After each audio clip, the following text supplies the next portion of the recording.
welcome to Jurassic Park 3 Minute. We'll be discussing the second sequel to Jurassic Park 1 minute at a time. I'm Brad. I'm Dave. And back for the second week, Mr. J. Jurassic. Welcome, sir. What's up, guys? Glad to be back on. Welcome back. Today we're here to discuss minute 26 of Jurassic Park 3. Guys, ready to get into it? Sure. Oh, yes. As we're in minute 25 of Jurassic Park 3, the survivors had escaped the spinosaur and the fuselage and had ran into a small clearing. As we open on minute 26, everyone's trying to catch their breath. Grant's listening intensely and realises, I think we lost him. He turns and pushes aside some bushes to reveal a dead carcass. He says to the others, "It's okay, it's dead." At the 26-second mark, almost on cue, the Tyrannosaur's head raises above the kill, and it growls. Grant sternly says, "Nobody move a muscle." The Rex roars at them, and everyone apart from Grant turns and runs. At the 40-second mark, they run around a large tree and are stopped dead in the tracks as the Spinosaur stands in front of them. Behind, the Tyrannosaur comes on the scene, giving chase.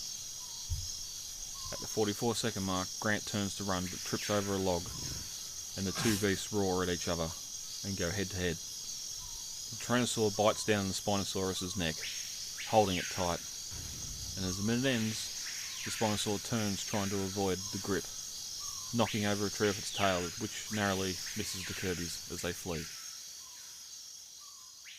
This may be probably a dark minute. I know it's definitely going to be dark for you, Jay, with Oh, yes. what happens towards the end. I get PTSD from this. Yes, it's fight week on these next 2 minutes, but As we open on the minute, we get the group of survivors sort of run into a small clearing, and they all sort of stop, breathing heavily, bent over, trying to catch their breath, because they've been running for a while to get away from the Spinosaur, and take a moment to sort of take in what just happened, and we sort of get that camera move through the group as we come to Grant's face, who's sort of listening carefully, and finally says, "I think we lost him," which they can't hear it crashing through the trees anymore, anywhere near him. But he turns here and spreads some elephant grass or some branches aside to reveal a massive carcass, and you got the ribs exposed there, and it's sort of part decayed and looks a lot like that dino damage we've got from later or current figures, where it's just sort of the plastic bones sticking out. This was the Parasaurolophus carcass from the T-Rex nest in the Lost World that was repainted green to match the CGI ones that we see later in the movie. Okay. But going back to Ricardo Delgado, concept artist for Jurassic Park 3, if you're just tuning in about that, in the concept that he brought up, there's a log that they kind of rush under before getting to the spot where the T-Rex kill is. And the T-Rex is actually eating a Patasaurus, it looks like, of some sort. Some kind of generic sauropod, and it's not the Parasaurolophus that we see in the final movie.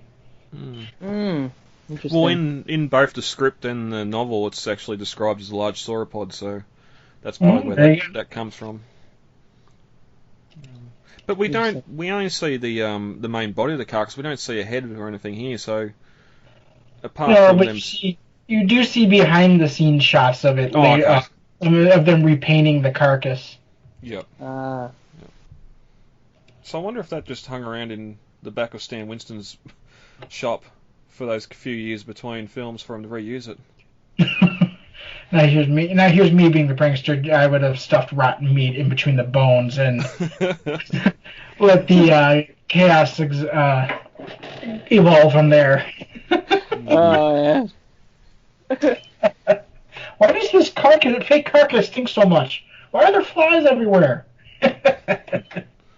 Not as many flies as Roland that had to choke on, and Arjo had to choke on at the Rex nest in the last film. There was a lot of flies in that one. There was CGI.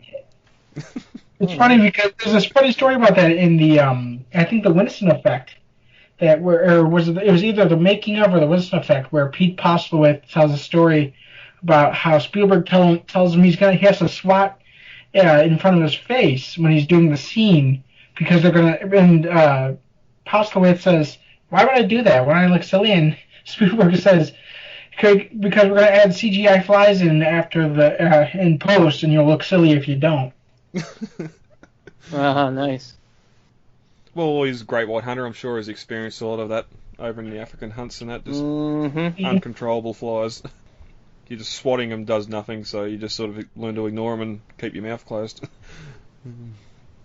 But I sort of wonder here too where they decide to go this way. When the camera's sort of coming through the group earlier, it looks like the clearing continues behind them, where now Grant just sort of turns around and decides we're going to go through this thick stand of trees.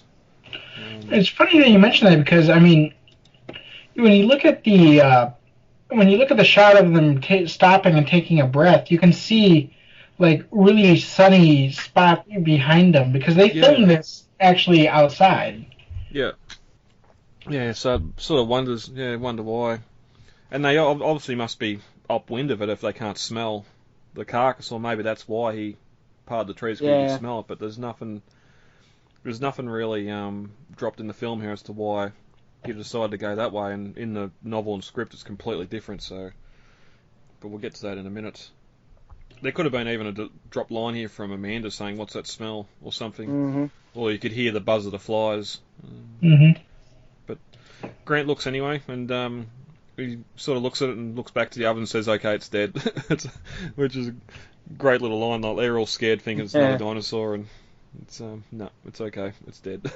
And that's where we get our Tyrannosaurus appear. Raises its head up above the carcass with its jaws bloody. First impression, David.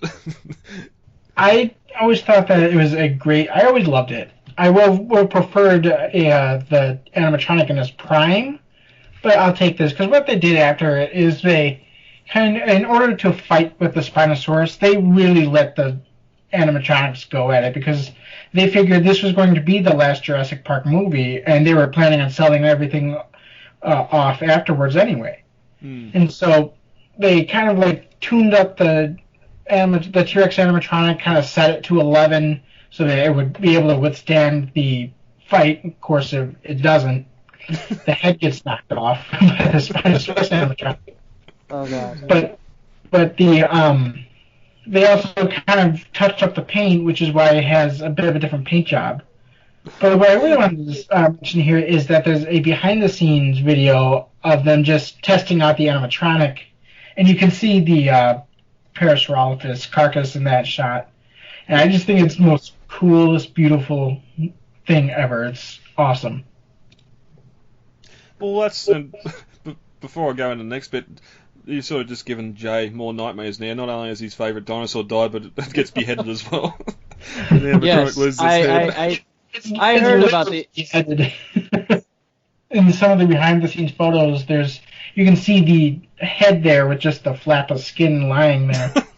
Oh. Sorry. Oh no. Yeah, I have heard that's what happens. Yeah, that's no comment. No.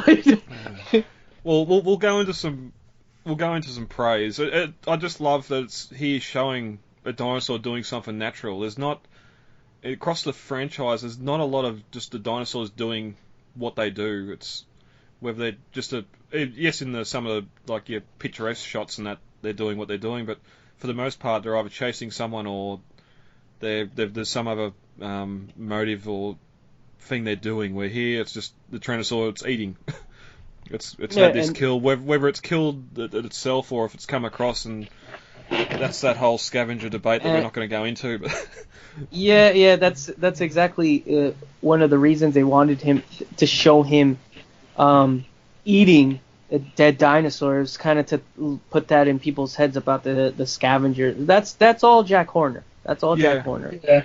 I mean, he wanted that. He was like, no, let's give him a carcass. But you're trying to paint him as a scavenger in that moment, but yet then he goes and chases the people. Wouldn't the scavenger just stay eating? Like, So kind of whatever. It's kind of like with Lost World. Did you know how they use Robert Burke to be kind of like Robert Backer? Yeah. And you see it in the behind the scenes, one of the on Lost World or whatever, or I think it had talked about. I don't remember where I heard it actually. It might not have been on the behind the scenes, but Jack Horner and him were always debating with T-Rex being a scavenger or hunter or whatnot, and they made him like a character in Lost World that gets eaten by a T-Rex, and Robert Backer like answered back at him like, "See, it ate me. It's a hunter." So they were trying to make fun of him. In the end, Robert Packard took it as like, "Hey, well, you guys contradict yourself because if it's a scavenger, it wouldn't have went out and hunted me." Yeah, even the dialogue Sarah has with saying Robert Backer has that whole theory of the Tyrannosaur being able to scent and smell for miles. Mm-hmm. Which has in the Lost World there too, sort of like. Again, it's one of those things like if you can professionally dig at your competition in a film like that, then why not? Yeah, he had a lot more. Jack Horner had a lot more say in JP3 with the dinosaurs and what they do and whatnot than the other films. So he was able to pick off that Spinosaurus. He was the one that kind of like put that input when they were looking for the new big baddie. So he was like Spinosaurus. Yeah, and that's sort of one thing we've discussed a little bit earlier in the minutes, and definitely going to come back when we get to the raptors. Just how he was learning new things, making new discoveries, and that, and tweaking the dinosaurs, which sort of unnaturally evolving them as they would be on the island. And now we've got all these different subspecies and all this other stuff we're trying to make canon and that, just so we can sort of make up and fill the gaps for them just wanting to be as accurate as he thinks they are. Yeah, and it's funny because he doesn't. The filmmakers, when they're doing something like that, especially with these type of films, it's like David said, they thought this was going to be the last one. Didn't realize how drastic these changes were to the fandom. You know, so these raptors that we have later on, they're a completely different subspecies. And then the Spinosaur, there's so many questions risen about the Spinosaur. And then T-Rex. What T-Rex is this? Is this the baby? Is this this? No. I'm actually going to dispel a myth right here. It's not a subadult. First of all, a subadult would not be 2 or 3 feet short of adult fully grown size. That would just be a smaller adult. But second of all, I believe there was a script or something where the T-Rex is described as a fully grown bull T-Rex. Not the bull T-Rex, but a fully grown bull T-Rex. Yeah, in both the script and the novelization, it is described as a full-size T-Rex, an adult Tyrannosaur. Oh man, that sucks. Oh well. But we get Grant staying sort of deadly still, and sternly says, "Nobody move a muscle." And that's when the Tyrannosaur roars directly at them, and everyone but Grant turns and runs. Which, when you're like, that'd be probably 3 meters maybe from it, or closer, and it bellows at him. There's no way you're staying there, especially when you're just being chased by the Spinosaur. Just throwing that out there. I would have crapped my pants. Yeah. Yep. Oh yeah, definitely. That thing roaring like that. Oof. And it's a great little thing that sort of, in getting back to the Lost World novel briefly, when Dodson's team's sort of at the Rex nest, and you get George Basilton sitting there saying how there was a theory once that Tyrannosaurs, like the scans of the skull showed they only had an amphibian brain, or compared to an amphibian brain, and the whole vision based on movement in the Lost World novel, it sort of says, no, well, that's not the case. And they mentioned Grant's name to say that, well, he proposed that maybe its vision was thrown off by severe storms, and here you got Grant sort of taking what he learnt from the first film and sort of doing that whole stand still, its vision's based on movement thing, but unfortunately not everyone else complies with what he wants to try and do here. But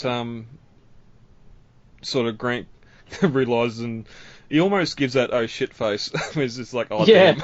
damn. And then Uh-huh.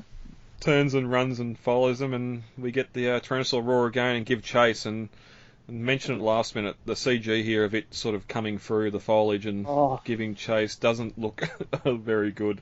Oh, it's horrible. No. That's one of those moments where the size and the details actually change. Mm-hmm. In the opening of the fight, and originally it was they shot that the T-Rex and the animatronic just start kind of sizing each other up. They kind of circle each other and they're roaring at each other. And what initiates the fight is the Spinosaurus slapping the T-Rex across the face, which gives it the scars that we see on the animatronic. The CGI model doesn't have those scars until after the fight begins. The animatronic already, of course, has them because the T-Rex had them in the first movie, and it's the same animatronic. Yep. Mm-hmm. Oh, interesting. Yeah, because you saw that that slap or whatever in the trailer. Yeah. But you never see it in the movie. No. They originally had it so that there's actually a couple kind of little cuts made to the fight scene that I think, personally, they should have just left it alone. The movie's short enough already, and it had some good action. Just leave that good kind of rumble fighting. Because it was almost like two boxers sizing each other up, was the way that it was filmed. You kind of get them going back and forth, hopping back and forth, looking at each other, kind of spewing names at each other. And then one of them goes for the first punch. Yeah. Yeah, well, we'll get to it definitely next minute. If this was a boxing match, yes, the Tyrannosaur lost, but it would have won the fight. Because it definitely got more hits in on the Spinosaurus and the Spinosaurus gave back. But also with the size here too, it's sort of odd because when Grant pulls them bushes back and he's looking up at the carcass, which would have to be a few feet higher than what he is. And then here's the Tyrannosaur sticking its head up. It's a little bit higher again, but then as it comes out of the brush, it's sort of standing clearly a lot higher. It makes you wonder how they snuck up on it at all. Mm-hmm. Well, it seemed to be laying really down low, kind of with its face, kind of just, I don't know, like you would with like if you had no arms and were trying to eat ribs. Yeah. Just kind of with his face stuffed inside the carcass. Yeah. But we cut back to what seems like the crash site again as the group's running past a large tree and the camera pulls back to reveal the Spinosaur's foot. They've ran straight back to it. Everyone stops dead in their tracks and as they finally see it, and behind them we see the Rex come in through the darkness, sort of almost in silhouette as it's coming onto the scene. And Grant trips over a log and falls down between the two logs and sort of lays there on the ground for a moment, and we get a little bit more of that next minute. But we get the fight, ding ding, Spinosaurus sort of roars and goes for the Rex, ignoring the people, and as the Rex approaches it, walks on the logs where Grant's laying, and again we get that yell from Grant as he's looking up and getting a good shot at a good look at the bottom of the Tyrannosaur's foot. I said he almost got cartered. Yeah, he doesn't get full carded here.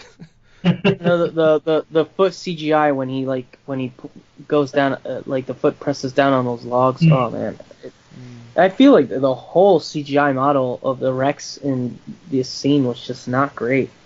No, it was not. Plus, I mean, the way the middle toe kind of steps on the log, it should have just like ripped Grant right down the middle. Oh my god, it's just and it just looks so bad. And I remember when you do see the behind the scenes of ILM, and they were talking about the new technology they're coming out with, they build up this like skin jiggle, and they're like, we want to make the skin kind of jiggle.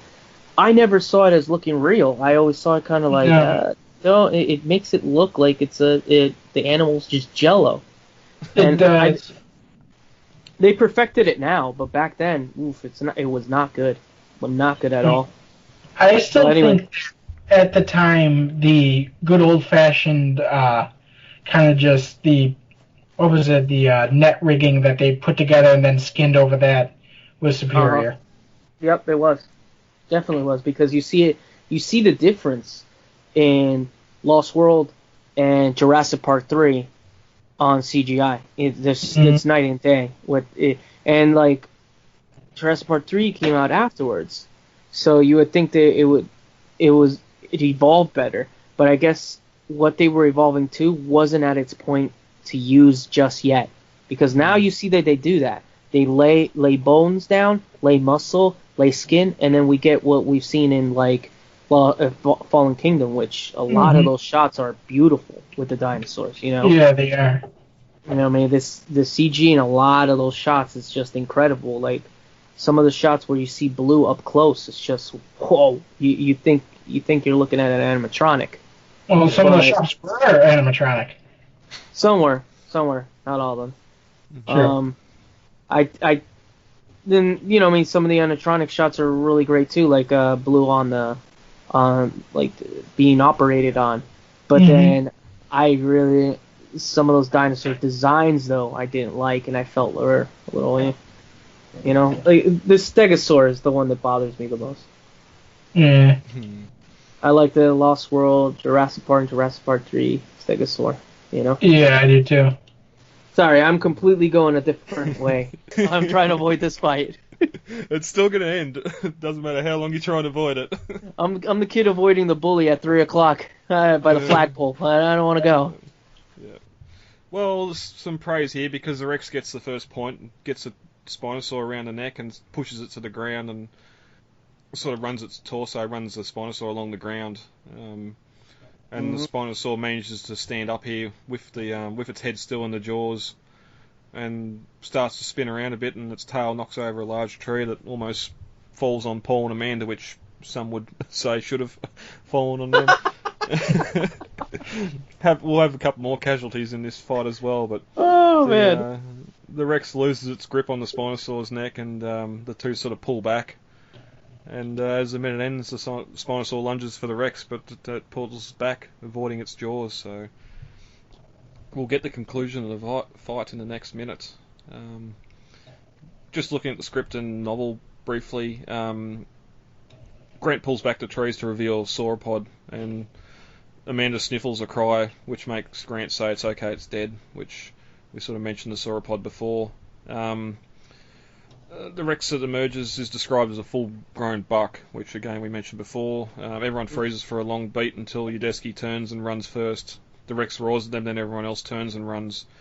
And as the group runs back to meet the Spinosaur, we get our full first body shot of it, where before we'd only seen sort of glimpses of it through the plane window and that. We never actually got the full body shot of the Spinosaur as we've sort of seen in the film. Everyone scatters. Grant can't find his footing, or Grant's foot's stuck in a log and he sort of gets it free but doesn't have